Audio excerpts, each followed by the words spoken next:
Big breaking news మీరు చూస్తున్నారు RTV screen మీద. నిజంగా 2024 సార్వత్రిక ఎన్నికలకు ముందు బిగ్ బ్రేకింగ్ కు రంగం సిద్ధమవుతుందా అంటే అవుననే సమాధానం వినిపిస్తోంది. మహారాష్ట్ర రాజకీయాల్లో మరోసారి మార్పులు చోటు చేసుకోబోతున్నాయా అంటే అవుననే సమాధానం కూడా వినిపిస్తోంది. మహారాష్ట్రలో మరోసారి సర్కార్ పగ్గాలు మారడానికి తెర వెనుక మంత్రాంగం నడుస్తోందా అంటే అవుననే సమాధానం కూడా వినిపిస్తోంది. దీనికి సంబంధించిన బిగ్ బ్రేకింగ్ న్యూస్ చూస్తున్నారు. ఇప్పుడు మీకు చూపిస్తున్నాను. అజిత్ పవార్ ప్రస్తుతం ఈయన కీలకంగా మారారు. ఇప్పుడు ప్రస్తుతం మహారాష్ట్ర రాజకీయ పరిణామాలకు ఇప్పుడు ప్రస్తుతం వినిపిస్తున్న పేరు అజిత్ పవార్. ఇంతకీ ఏంటి అజిత్ పవార్ కి సంబంధించిన కనుక చూస్తే Shinde going Ajit Pawar readies to be Maharashtra successor అంటూ కూడా ఒక బిగ్ బ్రేకింగ్ న్యూస్ ని బోల్డ్ లెటర్స్ లో మీరు చూడొచ్చు. ప్రస్తుతం ఈ కథనాన్ని ప్రచురించింది ది న్యూ ఇండియన్ ఎక్స్ప్రెస్. ప్రస్తుతం ది న్యూ ఇండియన్ ఎక్స్ప్రెస్ విడుదల చేసిన ఈ కథనం దేశ రాజకీయాల్లో ఒక దుమారాన్ని రేపిందని చెప్పొచ్చు. ఎందుకంటే మహారాష్ట్ర రాజకీయాలు ఎటువంటి పరిణామాలు చోటు చేసుకుంటున్నాయో గత 3-4 ఏళ్ల నుంచి క్లోజ్ గా అబ్జర్వ్ చేస్తున్న వాళ్ళకి ప్రత్యేకంగా వివరించవలసిన పరిస్థితి కాదు. ఎందుకంటే మహారాష్ట్ర రాజకీయాలు మారుతూనే ఉన్నాయి. గత 4 ఏళ్లుగా అక్కడ పరిస్థితుల్లో ఎటువంటి మార్పులు చోటు చేసుకుంటున్నాయో చూస్తున్నాం. ప్రస్తుతం మరో కీలక పరిణామం చోటు చేసుకోబోతుందా అంటే అవునని అనిపిస్తోంది. ఈ కథనం చూస్తూ ఉంటే ఒక్కసారి మీకు ఆ బోల్డ్ లెటర్స్ లో ఉన్న బ్రేకింగ్ నేను మీకు చూపించబోతున్నాను. Shinde going Ajit Pawar readies to be Maharashtra successor. Shinde వెళ్ళిపోతున్నారు. షిండే పదవిని రాజీనామా చేయబోతున్నారు. ముఖ్యమంత్రి పదవి నుంచి ఆయన దిగబోతున్నారు. అండ్ అజిత్ పవార్ సిద్ధం కాబోతున్నారు అంటూ కూడా కథనాన్ని ఇవ్వడం జరిగింది. ఒక్కసారి మీకు ఆ కథనానికి సంబంధించిన డీటెయిల్ ఇన్ఫర్మేషన్ ని మీకు చూపించే ప్రయత్నం చేస్తాను. దీన్ని రిపోర్ట్ చేశారు సుధీర్ సూర్యవంశీ. ఒక్కసారి ఆ కథనాన్ని చూద్దాం. Maharashtra Chief Minister Eknath Shinde appears to be on his way out, making way for NCP's Ajit Pawar as his successor in alliance with the BJP. BJPలో alliance లో భాగంగా ఇప్పుడు అజిత్ పవార్ అక్కడ ముఖ్యమంత్రి అయ్యే అవకాశం ఉన్నట్టు తెలుస్తోంది. ఏకనాథ్ షిండే ఆయన ఆ గద్దె దిగబోతున్నట్టు తెలుస్తోంది. అంటూ ఒక్కసారి ఇక్కడ చూడొచ్చు. With Democratic sword of the Supreme Court's defection verdict hanging over Shinde's head, the change of guard is just a matter of time. So ఏ సమయంలోనైనా అక్కడ ఎందుకంటే ఆ కత్తి వేలాడుతుంది కాబట్టి దీనికి సంబంధించి కూడా ఒక్కసారి మీకు చెప్పే ప్రయత్నం చేశాను. ఒక్కసారి దీనికి సంబంధించి కనుక చూస్తే ది న్యూ ఇండియన్ ఎక్స్ప్రెస్ లేటెస్ట్గా ప్రచురించిన ఈ ఆర్టికల్ ప్రకారం మహారాష్ట్ర ముఖ్యమంత్రి ఏకనాథ్ షిండే త్వరలో తన పదవికి రాజీనామా చేయబోతున్నారు. రైట్, దీనికి సంబంధించిన ఒక్కసారి డీటెయిల్గా ఇన్ఫర్మేషన్ చూసే ప్రయత్నం చేద్దాం. Ajit is in a hurry to realize his dream of becoming chief minister. He has the support of 35 to 40 NCP lawmakers, so the anti-defection law will not kick in. So ఇక్కడ చూడొచ్చు. ఇక్కడ అజిత్ పవార్ కి సంబంధించి ఆయన చీఫ్ మినిస్టర్, ఆయన కలగన chief minister అయ్యే అవకాశం కనిపిస్తున్నట్టు ఈ కథనం ఇవ్వడం జరిగింది. ఈ has the support of 35 to 40 NCP law makers. తనకు సంబంధించి 35 నుంచి 40 మంది మద్దతు కూడా ఉన్నట్టు కూడా ఈ కథనం ప్రచురించడం జరిగింది. ఒకసారి చూస్తే however senior leaders in his camp want him to get party founder Sharad Pawar's consents as to avoid the 2019 fiasco of forming government with the BJP, which fell within 80 hours as the senior Pawar was not on board. So అప్పుడు 2019లో అక్కడ జరిగిన పరిస్థితులు చూసాం. 80 గంటల్లోనే అక్కడ ప్రభుత్వం కుప్పకూలిపోయిన situation చూసాం. మహారాష్ట్ర ముఖ్యమంత్రిగా దేవేంద్ర ఫడ్నవీస్ ఆయన వ్యవహరించిన తీరు చూసాం. 80 గంటల్లోనే అక్కడ ప్రభుత్వం కూలిపోయిన సిచ్యువేషన్ మనం చూసాం. ఒక్కసారి అప్పుడు సిచ్యువేషన్ ఒకసారి చూడొచ్చు. Sharad Pawar is reluctant to go with the బీజేపీతో కలిసి వెళ్ళడం శరద్ పవార్ కి ఇష్టం లేదు. సో ఆ నేపథ్యంలో జరిగినట్టు తెలుస్తోంది. Right, he asked Ajit to make his own call, saying he, which is Sharad Pawar, was not willing to stigmatize his political career that is at his fag end by aligning with the Saffron Party అంటూ కూడా కథనాన్ని ఒక్కసారి మొత్తం డీటెయిల్గా చూసే ప్రయత్నం చేద్దాం. But so మీరు మొత్తం చూస్తున్నారు. దీని కనుక క్లుప్తంగా చెప్పాలంటే మహారాష్ట్రలో ప్రభుత్వం మారబోతుంది అనేది క్లియర్గా తెలుస్తోంది. ఈ కథనం ప్రకారం ఒకవేళ చూస్తే ఏకనాథ్ షిండే గద్దె దిగిన తర్వాత అజిత్ పవార్ ఇక్కడ గద్దెనెక్కే అవకాశం కనిపిస్తోంది. ముఖ్యంగా ముఖ్యమంత్రి పీఠాన్ని అధిష్ఠించే అవకాశం కనిపిస్తోంది. కొన్ని రోజుల క్రితం అజిత్ పవార్ మహారాష్ట్ర ఉప ముఖ్యమంత్రి దేవేంద్ర ఫడ్నవీస్తో పాటు ముఖ్యమంత్రి ఏకనాథ్ షిండే కూడా ఆయన కలవడం జరిగింది. ఇప్పుడు ఈ కథనం ప్రకారం, ఈ ఆర్టికల్ ప్రకారం చూసుకుంటే సుప్రీంకోర్టులో ఫిరాయింపుల వ్యతిరేక తీర్పు ఖడ్గం అనేది ముఖ్యమంత్రి ఏకనాథ్ షిండే తలపై వేలాడుతుంది. కాబట్టి త్వరలో అధికార మార్పిడి జరగచ్చని ఈ కథనం తర్వాత తెలుస్తోంది. శరద్ పవార్ మేనడు అజిత్ పవార్కు 35 నుంచి 45 అని శరద్ పవార్ ముఖ్యంగా అజిత్ పవార్కి సంబంధించి 35 నుంచి 40 మంది మద్దతు ఉంది. దీంతో ఆయనకు ఫిరాయింపుల నిరోధక చట్టం వర్తించడని నివేదికను సూచిస్తున్న సిచ్యువేషన్ కనిపిస్తోంది. ఇక అజిత్ పవార్ విషయానికి వస్తే 2019లో మహారాష్ట్రలో బీజేపీతో కలిసి అజిత్ పవార్ సర్కారు ఏర్పాటు చేయాలని చెప్పి పక్కా ప్లాన్ వేసుకున్నారు. అయితే ఎన్సీపీ వ్యవస్థాపకుడు శరద్ పవార్ ఆయన దీనికి ఒప్పుకోలేదు. దీంతో 2019లో అజిత్ పవార్ మద్దతు ఏర్పాటు చేయాలనుకున్న దేవేంద్ర ఫడ్నవీస్ సర్కారు 80 గంటల్లోనే కూలిపోయిన నేపథ్యం ఉంది. ఇక్కడ శరద్ పవార్ ఈ మొత్తం ఎపిసోడ్కి దూరంగా ఉన్నారు. ఇక అజిత్ పవార్ని పిలిచి ఆయన గట్టిగా క్లాస్ పీకినట్టు కూడా తెలుస్తుంది ఆ నేపథ్యంలో. సో అక్కడ జరిగిన కథంతా దాదాపు మనం చూసే ఉన్నాం 2019 ఎన్నికల నేపథ్యంలో. ఇక ఎన్సీపీలో మెజారిటీ నేతల అభిప్రాయం కూడా తనకి విరుద్ధంగా ఉందని భావించిన అజిత్ పవార్ వెంటనే ఆ సమయంలో రూట్ మార్చారు. బీజేపీతో పొత్తు పెట్టుకుని తన పొలిటికల్ కెరీర్కి ఎండ్ కార్డు వేసుకోవాలని అజిత్ పవార్ ప్రకటించిన సిచ్యువేషన్. అటు శరద్ పవార్ ఉన్నంతకాలం తన ఆటలు సాగమని లెక్కేసుకున్న అజిత్ పవార్ నాటి పరిస్థితులకు తలగ్గాల్సిన సిచ్యువేషన్ కనిపిస్తోంది. రైట్, ఒక్కసారి ప్రస్తుత రాజకీయ పరిణామాలు చూస్తే మహారాష్ట్రలో గత కొన్ని రోజులుగా చూసాం. ముఖ్యంగా దేవేంద్ర ఫడ్నవీస్ ముఖ్యమంత్రి పదవి నుంచి దిగిన తర్వాత అక్కడ ఉద్ధవ్ ఠాక్రే రావడం జరిగింది. ఉద్ధవ్ ఠాక్రే ఆయన ముఖ్యమంత్రిగా ఉన్నప్పుడే అక్కడ జరిగిన రాజకీయ పరిణామాలు చూసాం. ఆయన ముఖ్యమంత్రిగా కొనసాగినంత కాలం అక్కడ జరిగిన ఎటువంటి రాజకీయ పరిణామాలు చోటు చేసుకున్నాయో చూసాం. దాని తర్వాత ఏకనాథ్ షిండే ముఖ్యమంత్రి అయ్యారు. ఇప్పుడు ఏకనాథ్ షిండే తర్వాత ఒకవేళ అజిత్ పవార్ కనుక ముఖ్యమంత్రి అయితే దాదాపు 2019 నుంచి 2023 దాదాపు ఈ 3-4 ఏళ్ళు కనుక లెక్కేసుకుంటే సంవత్సరానికి ముఖ్యమంత్రి కింద లెక్కేసుకోవచ్చు. అవునా, యావరేజ్ అజిత్ పవార్ కనుక ముఖ్యమంత్రి పీఠం ఎక్కితే దాదాపు ఈ 4 ఏళ్ల సంధిలో 4 ముఖ్యమంత్రులు మారిన చరిత్ర మహారాష్ట్రకు దక్కుతుందని చెప్పుకోవచ్చు. రైట్, ఇక్కడ ఒక్కసారి ఈ కథనాన్ని మరొకసారి మీకు చూపించే ప్రయత్నం చేస్తాను. Ajit supporters are away that going against the party patriarch could mean political suicide because of Sharad Pawar's ability to sway the public mood అంటూ కూడా 2019 ఎన్నికలకు సంబంధించి ఆ నేపథ్యంలో ఇచ్చిన ఈ లైన్స్ని చూస్తున్నాం.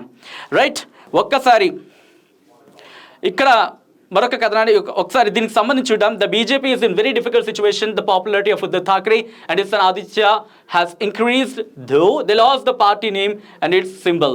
According to an internal BJP survey, the Maha Vikas Aghadi would bag as many as 33 of the total 48 Lok Sabha seats in this state. The BJP cannot afford to lose Maharashtra, said the source and kuda. ఒకసారి కథనాన్ని చూడొచ్చు. The BJP wants Maratha face as CM since they compromise 35% of the electorate, hence the attempt to draw Ajit Pawar అంటూ కూడా ఒకసారి కథనాన్ని చూడొచ్చు. Right, ఒక్కసారి ఇక్కడ మహారాష్ట్రకు సంబంధించి ముఖ్యంగా ఎన్సీపీకి సంబంధించి ఏం జరుగుతుంది అనేది కూడా ఒక్కసారి మనం మాట్లాడుకునే ప్రయత్నం చేద్దాం. ఎన్సీపీకి సంబంధించి శరద్ పవార్ అలాగే ఇప్పుడు అజిత్ పవార్ వెళ్ళి ముఖ్యంగా అజిత్ పవార్ కేంద్ర మంత్రి అమిత్ షాతో ఆయన కలవడం, ముఖ్యంగా దేవేంద్ర ఫడ్నవీస్తో కలిసి ఏంటి అక్కడ రాజకీయ పరిణామాలు ఎలా మారబోతున్నాయి. ఎందుకంటే రాజకీయ కురువృద్ధుడిగా చెబుతూ ఉంటారు శరద్ పవార్ని. సో శరద్ పవార్ పార్టీలోనే ఆయన ఇప్పుడు ఎదుగుతున్న సిచ్యువేషన్ ఉంది కాబట్టి అక్కడ ప్రస్తుతం పార్టీలో కూడా చీలికలు రాబోతున్నాయా. మహారాష్ట్రలో చూసాం ముఖ్యంగా శివసేనలో ఎటువంటి చీలికలు వచ్చాయో, ఏకనాథ్ షిండే వర్గం ఒకటి, అలాగే ఉద్ధవ్ వర్గం రెండుగా, అలా రెండుగా చీలిపోయిన సిచ్యువేషన్.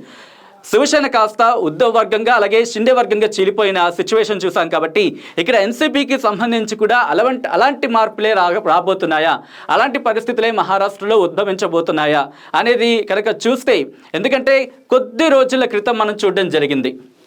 ముఖ్యంగా శరద్ పవార్కి సంబంధించి ఆయన ఒక కమెంట్ చేయడం జరిగింది.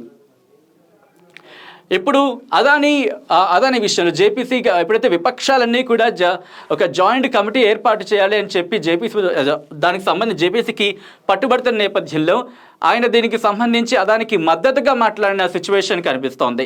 అంటే తనను అలాగే పార్టీని కాపాడుకునే ప్రయత్నం చేస్తున్నారా, లేకపోతే ఏంటి సిచ్యువేషన్ అనే ఒక క్వశ్చన్ మార్క్ కూడా అప్పుడు రేకెత్తిన సిచ్యువేషన్ చూస్తున్నాం. సో ఇలాంటి నేపథ్యంలో ఇప్పుడు ఇలాంటి పరిణామాలు ఏంటి అనేది ఒక బిగ్గెస్ట్ క్వశ్చన్ మార్క్గా మారిందని చెప్పుకోవచ్చు. ఒక్కసారి అక్కడ మహారాష్ట్రకు సంబంధించి ముఖ్యమంత్రులు ఎలా మారారు, ఎప్పుడు మారారు అనేది ఒక్కసారి చూసే ప్రయత్నం చేద్దాం. ముఖ్యంగా 2019 నవంబర్ 23కు సంబంధించి దేవేంద్ర ఫడ్నవీస్ ముఖ్యమంత్రి అవ్వడం జరిగింది. దాదాపు 80 గంటలు మాత్రమే ఆయన ప్రభుత్వాన్ని ముఖ్యమంత్రిగా వ్యవహరించడం జరిగింది. ఆ తర్వాత 28 నవంబర్ 2019లో ఉద్ధవ్ ఠాక్రే ముఖ్యమంత్రి అయ్యారు. ఆ తర్వాత ఎటువంటి పరిణామాలు చోటు చేసుకున్నా చూస్తాం. 3 ఏళ్ల తర్వాత దాదాపు ఒకళ్ళైతే రెండు నుంచి 3 ఏళ్ల మధ్యలో తర్వాత ఈ 30 జూన్ 2022 ఏకనాథ్ షిండే ముఖ్యమంత్రి కావడానికి ముందు కొద్ది రోజుల క్రితం ఇక్కడ ఎటువంటి పరిణామాలు జరిగాయి ఒక్కసారి ఆలోచించవచ్చు. వర్గం చీలిపోయిన సిచ్యువేషన్ చూసాం. శివసేనలో కాస్త ఉద్ధవ్ వర్గంగా అలాగే షిండే వర్గంగా చీలిపోయిన సిచ్యువేషన్ చూసాం. తన పార్టీని సింబల్ని కాపాడుకోవడానికి కూడా ప్రయత్నం చేయాల్సి వచ్చింది ఉద్ధవ్ ఠాక్రే. అఫ్కోర్స్ షిండే పార్టీ సింబల్ని దక్కించుకున్నప్పటికీ అప్పుడు జరిగిన వాతావరణం చూస్తే కనుక చిన్న యుద్ధాన్ని తలపించింది అక్కడ. ఎందుకంటే మాటల యుద్ధం జరిగింది. ఎమ్మెల్యేలు అక్కడి నుంచి బయటకు రావడం కానీ లేకపోతే షిండేకి మద్దతుగా నిలవడం కానీ ఉద్ధవ్ ఠాక్రేకి వ్యతిరేకంగా షిండేకు మద్దతుగా నిలవడంతో అక్కడ ఎటువంటి మార్పులు చోటు చేసుకున్నా చూసాం.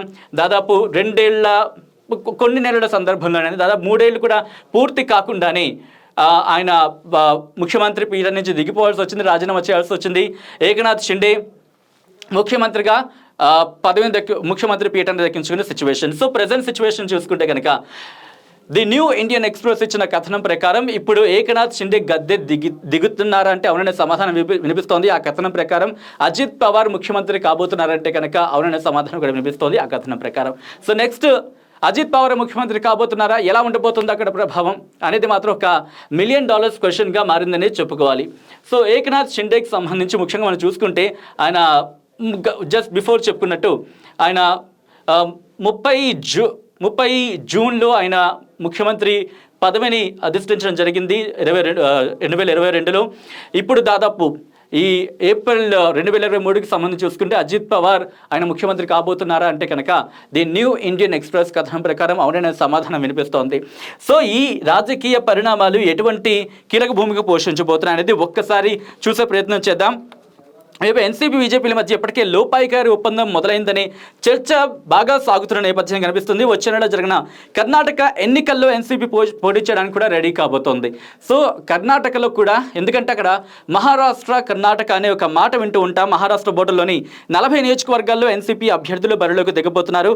ఇక్కడ కాంగ్రెస్ ఓట్ బ్యాంక్కి సంబంధించి దీని ప్రభావం పడుతుందా అంటే కూడా అవుననే సమాధానం వినిపిస్తుంది. ఎందుకంటే కాంగ్రెస్ ఓట్ బ్యాంక్ చేర్చడమే టార్గెట్గా ఎన్సీపీని రంగంలోకి లోకి వస్తుందంటూ కూడా విశ్లేషకులు భావిస్తున్న సిచ్యువేషన్.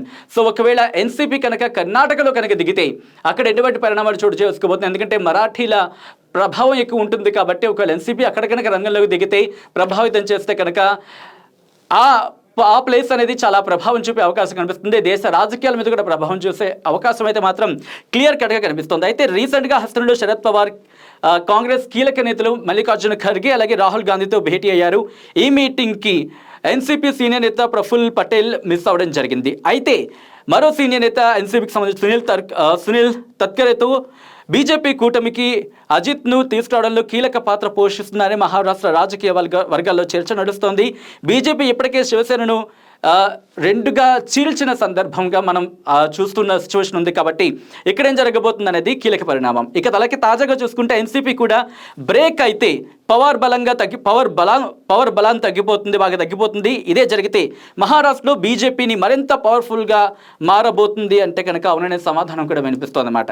ఇక్కడ రాబోయే లోక్సభ ఎన్నికలే కాదు, ఆ తర్వాత జరిగే అసెంబ్లీ ఎన్నికలు కూడా కాషాయ దళానికి తిరుగుడు. అందుకే కమల దళం స్కెచ్ చేస్తుందని చెబుతున్నారు పొలిటికల్ అనలిస్ట్.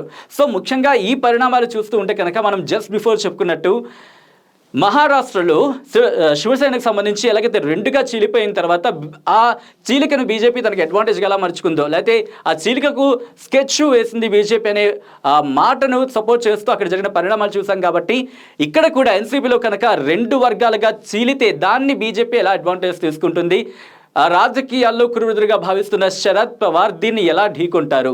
ఎందుకంటే ఆ ప్రభావం మహారాష్ట్రలోనే కాదు, ఈ ప్రభావం ఇక్కడ కర్ణాటకలోనే ఉంటుంది. కాబట్టి దీన్ని ఎలా ఎదుర్కొంటారు. విపక్షాలని మహాగఠబంధన్ అంటూ లాస్ట్ టైం మనం చూసాం. ఇటు చంద్రబాబు నుంచి అటు శరద్ పవార్ వరకు మమతా బెనర్జీ, కాంగ్రెస్ అందరూ కూటమి కట్టినా సరే బీజేపీని ఢీకొట్టిన సందర్భంలో కూడా బీజేపీకి బాగా మెజారిటీ వచ్చిన సిచ్యువేషన్ ఉంది. కాబట్టి ఇప్పుడు ఎన్సీపీ ఎన్సీపీని బీజేపీ చీల్చే ప్రణాళిక అనే మాట వినిపిస్తున్న నేపథ్యంలో ఎన్సీపీ నిజంగా చీలుతుందా? ఒకవేళ ఈ చీలి కనుక ఏర్పడితే అది ఎవరికి సపోర్ట్ కాబోతుంది, ఎవరికి మద్దతుగా నిలవబోతోంది, ఎవరికి ఇది ఫుల్ సపోర్ట్ ఇచ్చే అవకాశం కనిపిస్తోంది? శరద్ పవార్ వర్గం అలాగే దీనికి సంబంధించి ఇక్కడ ఈ వర్గం, ఈ రెండు వర్గాలుగా చీలిపోతే కనుక ఎవరికి, అజిత్ పవార్ అలాగే శరద్ పవార్ వర్గాలుగా చీలిపోతే కనుక ఎవరికి బాగా ఈ పరిణామాలు బాగా సెట్ అయ్యే అవకాశాలు, బాగా కలిసి వచ్చే అవకాశాలుగా కనిపిస్తున్నాయనేది మాత్రం రోజుకొక విశ్లేషణ వచ్చే నేపథ్యం అయితే మాత్రం తప్పకుండా కనిపిస్తోంది. కర్ణాటక ఎన్నికల తర్వాత పరిణామాలను ఫోకస్లో ఉంచుకొని మహారాష్ట్ర పొలిటికల్ ఈక్వేషన్స్ ఊపందుకుంటున్న సిచ్యువేషన్ కనిపిస్తోంది. కాబట్టి మహారాష్ట్రలో ముచ్చటగా మూడో వ్యక్తి సీఎం పీఠం అందుకుంటాడా లేదా అనేది మనం వేచి చూడాల్సిందే.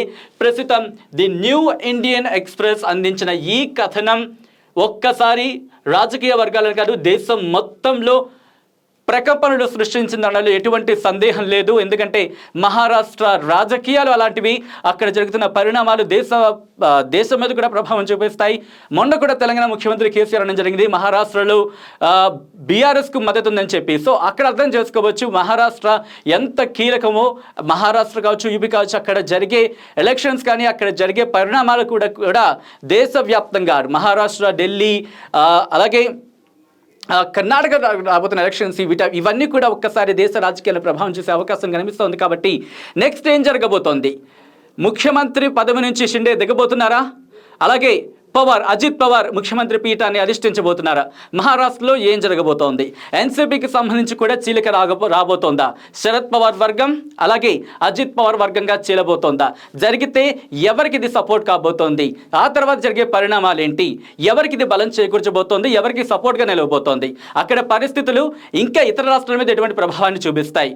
అక్కడికే పరిమితం అవుతాయా, లేకపోతే దక్షిణాదిని కూడా పాగా వేయాలని చూస్తున్న బీజేపీకి దన్ను కాబోతున్నాయా? ఎటువంటి డెవలప్మెంట్స్ చోటు చేసుకోబోతున్నాయి? ఇలా ఏం పరిణామాలు జరిగే అవకాశం ఉంది? ఎప్పటికప్పుడు మీకు అప్డేట్స్ అందించే ప్రయత్నం చేస్తుంది ఆర్టీవీ.